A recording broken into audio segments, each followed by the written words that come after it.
Which real-life cheat codes do you know? Have friends generationally older and younger than yourself? It's a good one, but also weirdly frowned upon. I have different friend groups. My closest friend group is my ages 7, 1, 2 of us. I have a group of older friends who we let our dogs play together 3, 0, 4, 0 years older. Then I volunteer to manage and coordinate kids who are 1, 5, 2, 0 years younger. Most of them, their parents are making them volunteer or it's community service hours. There is something unbelievably valuable to learn from each group, but most dismiss the younger ones because they talk equal manner, but on God they have respect for the grind fam. Worked at a call center for a credit card company. If you ever get hit with a late fee, politely call customer service and ask if there's a possibility of getting it waived. We didn't have to ask a supervisor or anything, just push it through. Have done this multiple times now for my own cards. Don't pay late fees, editing to add. If you do call customer service and they help you out, PLE, ASC, PLE, ASC, PLE, ASC, stay on the line and fill out the survey and give them all perfect scores. We got big bonuses on our scores and it really meant a lot when people took the time to do it. If you wanted to complain, do it in the comments box, not on the actual scores. One bad score contained the bonuses even if it was a bad rating on the product and not the service provided by the agent.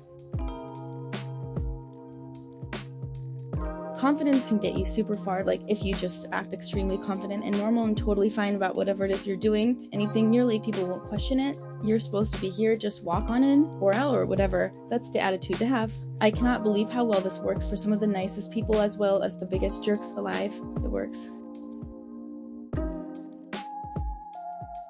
A management consultant, 2 of the best pieces of advice I've ever gotten are never be afraid to be the one to end the call and don't sell past the close. The first one's obvious. Everyone hates that awkward period at the end of a conf call when it's pretty much over, but no one's ready to just say it. If it's really over, don't hesitate to just say awesome, thanks so much everyone and have a great day. The second one's actually way more important. If you're in a meeting trying to land a contract and they say sounds good, let's do it. Then shut up, shake their hand, say we'll get you a draft agreement tomorrow and walk out the door. No small talk and definitely no following up on that point we were discussing in the middle of the meeting that you seemed interested in. There's no upside. You can't make them more ready. They've already agreed. Best worst case is you bring up some kind of new point that makes them want to step back and talk more about the overall plan before they're ready to sign. Worst case is you bring up something they didn't realize and you scotch the deal before you've left the room, which I've seen happen more than once.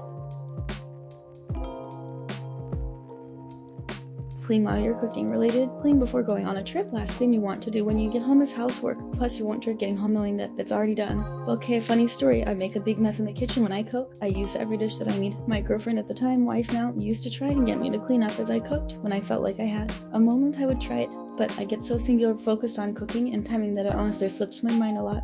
Well, our first Thanksgiving together I cooked, and I made it a point to clean up what I could as I went. When I was all done cooking, I looked back at a pretty damn clean kitchen. I was very proud of myself, so proud that I made a comment look at the kitchen. I did a good job. My girlfriend looked at me oddly and said, "Are you kidding me? You didn't notice me coming behind you and cleaning the dishes?" Meanwhile, you didn't to her. You didn't notice you used the same bowl 3 times. I truly had no clue I was off into the task at hand.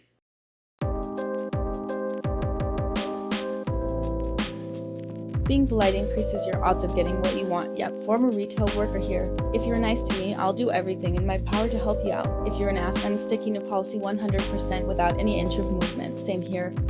Back in my retail days, I worked for a department store that was a chain with stores in 3 states. If we didn't have an item in stock, we could call other stores to see if they had it and have it shipped to the customer for free. This was LONG before the days of the internet. However, it was time consuming to do and expensive for the store, so the rule was we would only do it for full price items. If the customer wanted a sale item we didn't have, we'd call other stores, time permitting, and it was 100% okay to tell a customer we were unable to do so and have the item placed on hold for the customer to pick it up, other than a few ridiculous customers. The policy worked well. We had a regular customer friend who came in the store a lot, usually with her husband, and they were both very sweet. They got to know us all by name and were always smiling and polite. Anne found a skirt on the sale rack, super marked down, and loved it. She wanted the coordinating shirt, but we didn't have it in her size. She was so disappointed. She bought the skirt and mentioned how she'd love to have the shirt, but would find something else to match. I told her that I'd call around to find the shirt for her, but it might take me a couple of days since I was busy. She said, "Well, no, that's against the rules.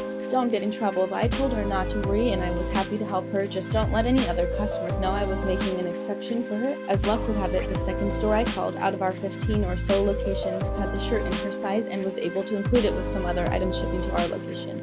I had that shirt at our location in 3 days and was able to sell it at the sale price, and was SOHAPPY and must have thanked me a million times. You reap what you sow.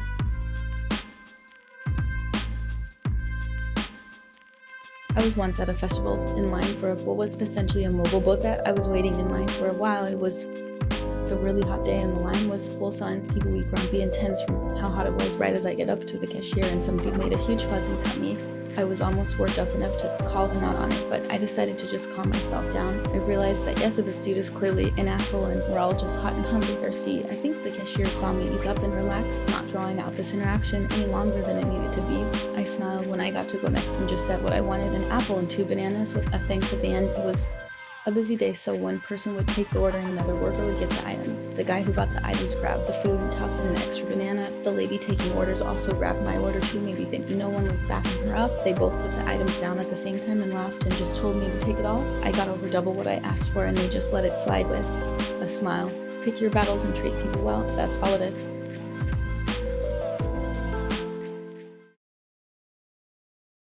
If you have a hobby, relegate 1 day a month, at least, to doing something major tied to it. If you like fishing in the afternoon, some days set aside a whole day to start early, go to that place you wanted to fish at, and set up for the whole day to do what you enjoy. I personally like tanks. I make model kits and play games involving them.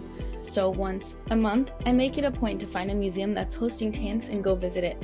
Bovington is the 2-hour drive, but I never feel like it wasn't worth it, even if I'm just wandering around stuff I've seen before.